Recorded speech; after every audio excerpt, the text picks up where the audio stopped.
આજે ગોંડલ ગણેશભાઈના સમર્થનમાં અને જયરાજભાઈના સમર્થનમાં સમગ્ર તાલુકો બંધ છે અને સમગ્ર તાલુકાની જનતા પણ તેમના સમર્થનમાં તેમના નિવાસસ્થાને પહોંચી છે અને સમગ્ર શહેર અને તાલુકો બંધ છે કે જે ગણેશભાઈ ઉપર કેસ થયો છે એમાં ખોટા આક્ષેપ થયા છે કે ગણેશભાઈ લુખાઓ આવા આક્ષેપ થયા છે, પણ જેની ઉપર 17 ગુનાઓ થયા છે એ લોકો ખરેખર લુખાઓમાં એની ગણતરી થાય અને ગણેશભાઈ પણ ગોંડલ તાલુકાની આમ જનતાને એક કાળો ડાઘ લાગવા નથી દીધો. આજ સુધી ગોંડલની અંદર ઘણા લોકો બહારથી આવી ખેડૂતોની જમીનો, ખેડૂતોના દુકાનો, આમ શહેરની અંદર લુખાઓ આવતા એમાં પણ ક્યારેય ગણેશભાઈએ નીચી આંચ નથી કરી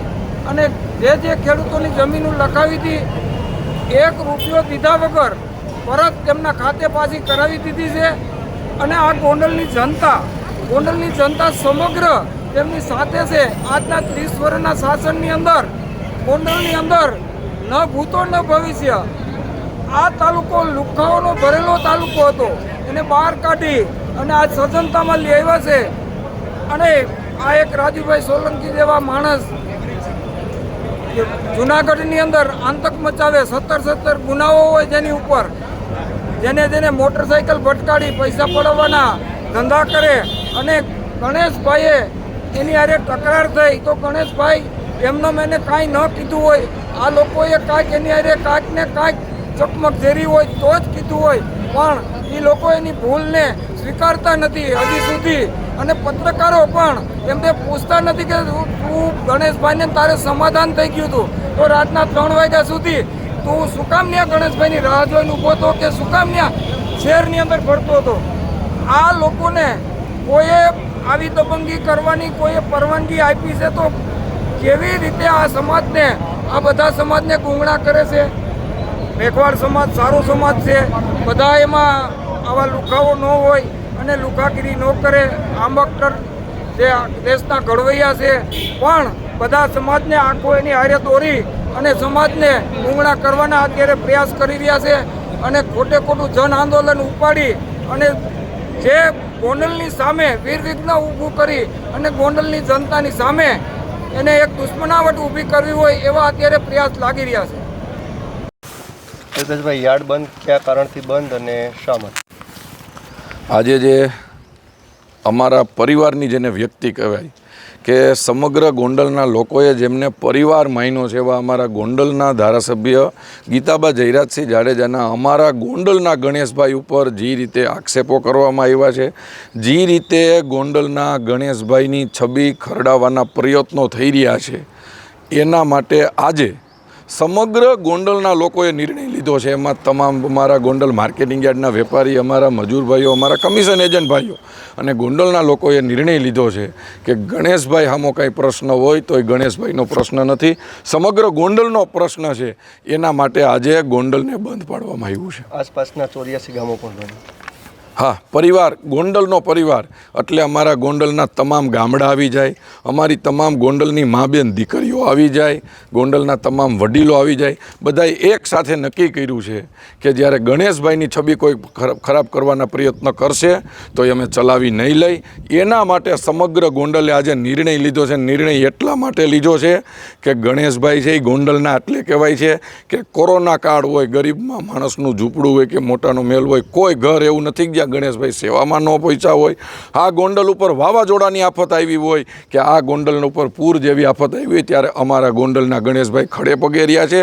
એ એટલા માટે ખડે પગે રહ્યા છે ગોંડલમાં કે એ ગોંડલને પોતાનો પરિવાર માને છે. મારે તમને આજે એવી વાતનો ઘટનાનો સાક્ષી હતો એ વાત કરવી છે કે ગોંડલમાં ગણેશભાઈના ભવ્ય મેરેજનું આયોજન હતું. ગણેશભાઈ ઘોડા ઉપર ચડવાની, વરઘોડો નીકળવાનો ચડવાની તૈયારી હતી ત્યારે સામે એક મહિલા રડતા જોઈ ગયા. એ ઘોડે ચડવાને બદલે નીચે ઉભા રહ્યા. બેનને પૂછ્યું શું પ્રશ્ન થયો? બેન કહેતા હું ગરીબ છું, મારી એકને એક દીકરાનું ભયંકર એક્સિડન્ટ થયું છે અને મારે કોઈ નથી. ત્યારે ગણેશભાઈએ ફૂલેકું પોતે ઘોડા ઉપર ચડવાનું, પોતે વરરાજા હતા, 1 કલાક લેટ કરી અને બેનને દવાખાનાની બધી વ્યવસ્થા કરી. આવા સેવાના કામ કરે કરે છે ને ત્યારે ગોંડલની બ્રાન્ડ એવી છે કે બધા એમ કહે છે કે એ અમારો ગણેશ છે અને અત્યારે લોકો મીડિયાવાળાને કહેવું પડે છે કે ગોંડલના ગણેશ છે. ખાસ સામે જે ફરિયાદી છે એમની પણ હિસ્ટ્રી આપ લઈ આવ્યા છો, શું ઇતિહાસ? મારે ખાસ મીડિયાના મિત્રોને એક નમ્ર વિનંતી કરવી છે કે જ્યારે આરોપીની ફરિયાદીની વાત આવે ત્યારે સામે લોકો એક શબ્દો બોલે છે કે દલિત સમાજ. આ દલિત સમાજનો પ્રશ્ન નથી. ગોંડલનો દલિત સમાજ ગણેશભાઈના સમર્થનમાં છે. આ પ્રશ્ન છે કે સામે જે વ્યક્તિએ ગણેશભાઈની છબી ખરીદવાના પ્રયત્ન કર્યા છે ને એ વ્યક્તિને આ કર્મકુંડળી છે. આ માનો કે સંજય ઉર્ફે રાજુ સોલંકી, એમની ઉપર 3 ગુના છે. એમના પિતા રાજુભાઈ સોલંકી ઉપર 15 ગુના છે. એમના ભાઈ દેવ ઉપર 2 ગુના છે. અને આજ મારે આ કલમ વાંચતા પણ મને શરમ થાય છે કે 354 જેવી સંજય રાજુ સોલંકી ઉપર ગુનો દાખલ થયો છે. 354 એટલે મહિલાઓની છેડતી થાય તો જે 17 ગુનાનો આરોપી હોય, જેની ઉપર 17 વાર FRI ફાડી ગઈ હોય, એ અમારા ગણેશભાઈ ઉપર એક આક્ષેપ નથી. એવા ગણેશભાઈને ગુનેગાર ઠેરવવાના પ્રયત્નો કરે છે ને એના માટે આજે ગોંડલ બંધ છે. અને મને બાબા સાહેબે જે આપણને ન્યાયતંત્ર આપ્યું છે, બાબા સાહેબ ઉપરના ન્યાયતંત્ર ઉપર અમને ભરોસો છે ગોંડલને. હજી હું મીડિયાના માધ્યમથી કહું છું કે એક સમયે અમારા ગણેશભાઈ નિર્દોષ સાબિત થશે અને થશે. કારણ કે એનો સ્વભાવ ઝઘડવાનો નથી, એનો સ્વભાવ સેવાનો છે. અને એ સેવાનો આ ગોંડલને જે લાભ મળે છે એના હિસાબે ગોંડલના લોકોએ સમર્થન આપ્યું છે.